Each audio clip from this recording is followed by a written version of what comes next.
See that little camera right there? It has one of the most interesting control features I've ever seen. All day, every day, one-handed gestures. Let's go. Look at that. That is wild. Every time. Oh, let's give him the gun. Yeah, let's do this one. Let's do this one.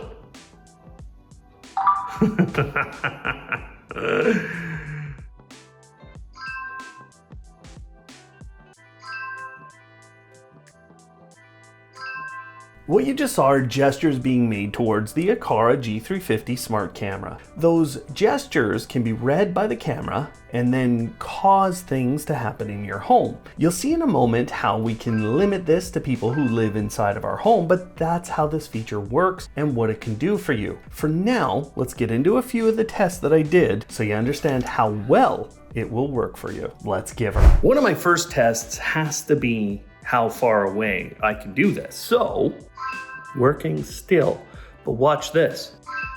Oh, still got me. Oh my goodness, it's getting good. Still working. Let's back up, okay. Holy smokes, I'm a long ways away.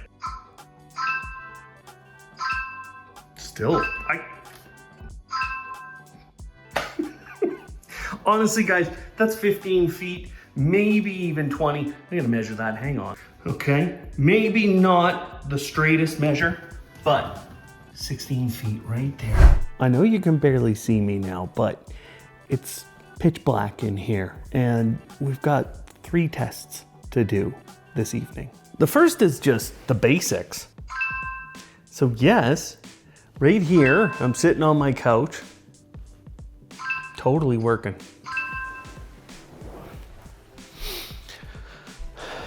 But, and you know, it's even working back here.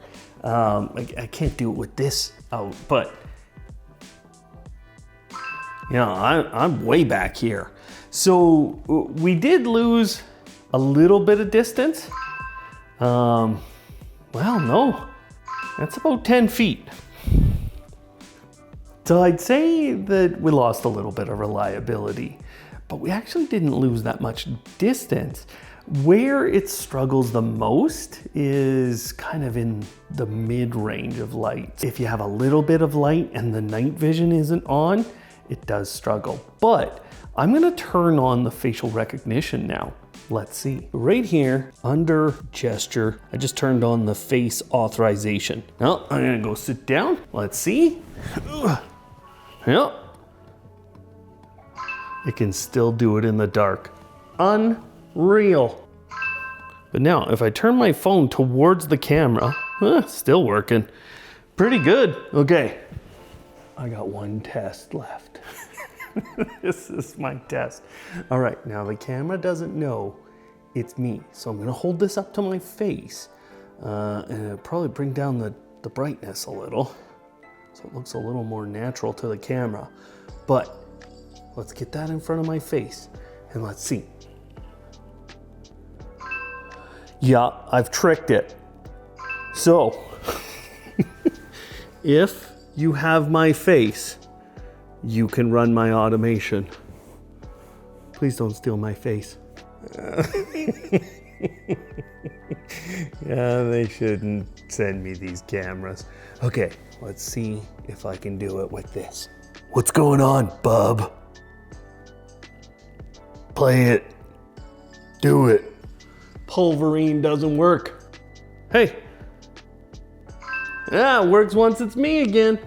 But not you, buddy. I got one on Hugh Jackman. That test with my doppelganger, Wolverine, proves that the facial detection feature works very well to lock people out of this. But the iPad test proves that it's not biometric facial recognition. And that means you shouldn't point this camera outside of your home and then couple that with an automation that unlocks your front door. But putting this camera somewhere in your home is a very secure way to lock things down and still run great automations. It's not perfect, but you can do things like add notifications to automations being run with your face. Now that you understand some of the ways that this works, let's get into the ways that this can make your life simple and automated. I have to talk a little bit about the hardware so you understand how you can bring this into your home and what you're getting with it. The G350 isn't just a camera, it's also a Zigbee hub, a Matter over Thread controller, and a Matter over Wi-Fi smart camera. It's one of the first ever Matter 1.5 cameras, and I think actually officially it is the first one. It was absolutely mind-blowing when I brought this into Samsung SmartThings, as they're one of the first platforms to support Matter 1.5. The live stream had literally zero delay, but there are some features that still need to be worked on in the SmartThings app. It has dual lenses, a standard and a telephoto one. Because of that, you get close-up tracking where it follows a person or animal and actually zooms in physically. And for manual control, it has a tap and drag focus in live view. You just touch the screen and the camera instantly moves to center in on that spot.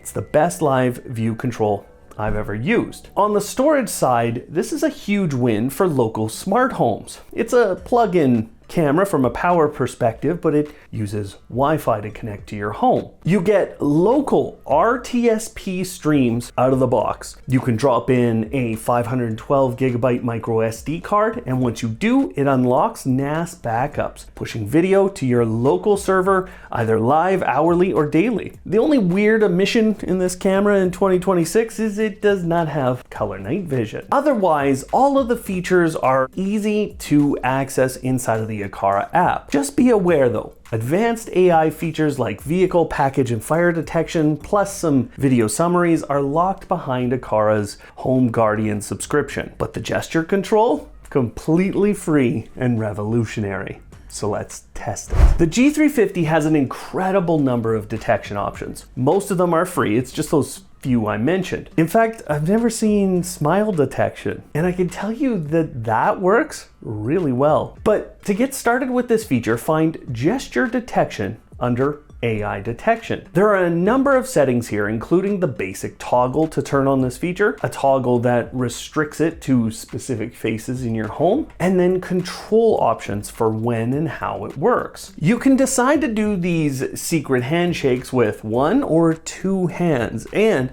you can set up specific days or a specific time of day that these gestures will work. There's also a toggle at the bottom that gives you a little sound when a gesture is recognized, so no, you don't have to hear that sound all the time. And that last feature is very important for how this works. I think I found where I like it the most. I've been told, Brian, you can't just have a TV sitting there, floating there. You have to have a nice shelf, a nice entertainment unit below there that would hide all that, you know. Okay, so I like it here, and here's why. Yeah, that's right. And now, you know, this opens up some really interesting ideas in terms of automation, at least in my head. We've all seen I can do it from here, no problem. But what if I, you know, if I want to move over here? Can I do it over here? I can't. Now let me show you why. You looking at me there, pal? Yeah, you are. Okay, let's go here. And we'll go into AI detection, gesture. Okay, this is why right here. You can set this range. If I wanted it to only be across there, I can. But I was trying to do the whole thing, and look, it only takes about half. So there does seem to be a little bit of a limit here. You'll have to set that, then you hit save. And yeah, that's kind of what's going on. There you go, I can do it from there. But see, I can't do it from there. Through the testing I did, I found a couple of nuances and a couple of really exciting things about this gesture control. You can't run through the scene, flash one of the gestures mid-stride, and expect the camera to pick it up. You have to stop for a second, and then the camera will pick you up. If you've turned on person tracking or any of the tracking capabilities, you'll have to wait for that to mostly stop, although I did notice it could still be moving a bit and it would pick up the gesture. But some of the really good news here is no matter what other detection methods or what other features I turned on, this camera had enough processing power to keep working at the same speed and with the same accuracy. It's so fast that when you compare this to voice assistants, they take upwards of 5 seconds from the moment you decide to run an automation to the time it executes. This gesture automation is taking 1 to 2 seconds tops, but it does matter where and how you use the G350. I've been sitting here for a few minutes trying to get the camera to recognize gestures when I'm sitting here, and it hasn't gone so well. See that? No dice. Oh, got one. Okay, try again. So it is working. I'm gonna give it this one, but you'll notice it's not as accurate as it was. So why isn't it as accurate? Well, see that big nice window behind me that lets in all that lovely light that we all love so much? That's a backlight. So this is being hidden quite a bit by that backlight, and it's hard for me to get the camera to be able to see this. So there it goes. It's just not as reliable. So it will work. It's not as reliable. You got to play with the location a little bit. For me to advise you where you're going to place this, I think you want basic backgrounds, things that are not changing so much. You don't want big backlights like that, so that the camera can analyze what it's looking at and respond. Now, the other thing I have noticed is if I do this with my bunny ears, it's not a very funny joke behind someone's head, is it? But if I do that, the camera recognizes it much more. So it does matter how you make the symbol, does seem to matter. Automation 1 is as simple as it is effective. I tested this probably 100 times at night using night vision on the camera. You walk into a dark kitchen, you stop, you flash the peace sign, and your lights fade on to the perfect level without waking up your spouse by talking to a voice assistant. Coupling this with the great Aqara matter over thread bulbs that they released last year makes it super fast, and it gives you color control as well as full color temperature control. And because the G350 is a matter over thread and a Zigbee hub, you can handle all of this with just the G350 and those bulbs. An extra option for you with this automation is that the Aqara app allows you to bring in any matter ready device today, which means you can bring in lights from other makers into the app, okay? So I've done this with like Philips Hue, and that allows you to turn on those bulbs just as fast. This next automation takes it up a notch, okay? And I'm gonna show you here. When a specific gesture is detected, which is this one, and it is locked to my face, then I'm going to unlock my smart lock, and I'm gonna play a custom audio piece. Now, you could play that custom audio piece out of that camera, out of the G400, the brand new video doorbell from Aqara. I have the G410 on the front of my home right now, and I have an indoor chime here. You could play it on any of those. Then I'm doing something very specific with my smart bulb. I'm turning it on, I'm changing it to green so that I can visually see what's going on. And then I'm waiting 2 seconds and turning that back off so that the bulb isn't constantly on. One thing about this automation, just to remind you, you don't want that camera facing out. So if I really wanted this to be fully secure, I'd probably move the camera back to where we had it at the start of today's video, just so nobody outside the home could ever see that camera. Let's see it in action. Now I'm gonna do it from here so you hear everything. Did you hear the door lock? Did you hear the sound? Okay, we'll do it again. So that's my little chime. I'm gonna turn around, do it. So here's our smart door lock. I'm gonna show you this. If I go over here, I'm gonna sit down at the table, and then let's go. Oh, I heard it. That was incredibly fast, and you heard the speaker go too. So yeah, we've got both. It's a pretty simple automation, but what if your door lock isn't inside of the Aqara app? The good news is, because the G350 is a Matter bridge, you can bring it into any app and you can bring some of their devices along with it. A smart plug from Aqara is a really easy way, but we could also use a smart bulb in a really sophisticated way. So I'm gonna save that idea for the end of today's video.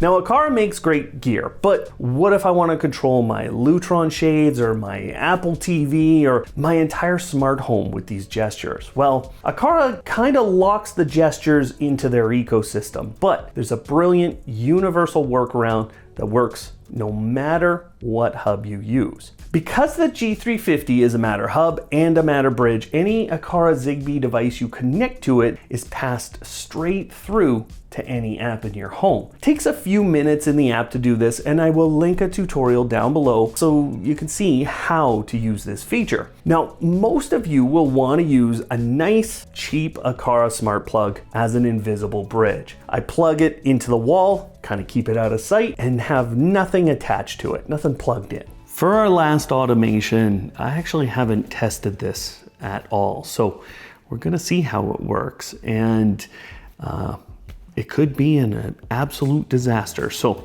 live, first time. Look at it, did it perfect.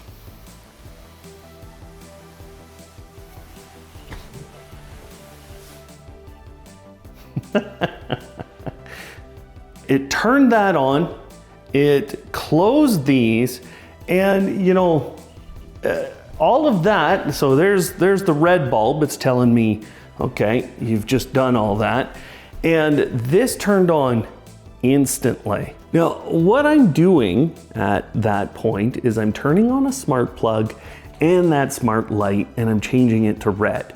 Then I am waiting 5 seconds, and then I'm turning both of those things off. Now, when I do that, there's a second automation that's running in Apple HomeKit that's gonna totally change the home. So I got the plug here, and I'm gonna go over here, have a seat, and then you can see me run this automation. And that's how fast it happens. And there it goes over here. That's how fast it is. Incredible speed. You just broke out of the Aqara app and you can control anything you want now. And just to clarify, when I say local, I mean no internet required. Depending on the app you use, there might be an internet requirement to run the automation, but Apple HomeKit, Home Assistant, lots of those are gonna let you run locally within your home, so no internet required. I know that there are many power users out there watching today, okay? And I wanna give you a really advanced technique. If you're using Home Assistant today, you can use an Aqara color bulb. This is the T2. And you could use it as your proxy. You just need a little bit of code to trigger based off of specific color states. I'm actually putting the exact color code for that color state trigger into my 125 Home Assistant automations ebook, which I will link below as soon as it's ready. And then you'll be able to just copy and paste automations into your own Home Assistant version. But I'm not trying to hold this stuff back from you guys, okay? It's just a lot of explanation. So here's the code to test for red on a color bulb. You can use this for your own automations. Now you have to map your detection zones correctly. You have to keep it away from bright backlights, and you absolutely shouldn't use it as an exterior lock trigger because of that iPad spoof. But as an interior trigger, it's faster than a voice assistant, works 16 feet away, and with the Matter plug hack, it can control literally anything. On top of that, this is a fantastic camera with local storage, fantastic footage, and incredible power. I honestly don't think I could go back to a voice assistant at this point, but we'll see. Now, if you want to start building these automations yourself, I've put links to the Aqara G350 camera, the Matter over thread bulbs, and the smart plugs down in the description below. Click the links there, get yourself these products. They're fantastic. And you probably want to see more crazy automations that you can build right now. So click the playlist on screen. Otherwise, Thanks for watching today, and of course, live smart.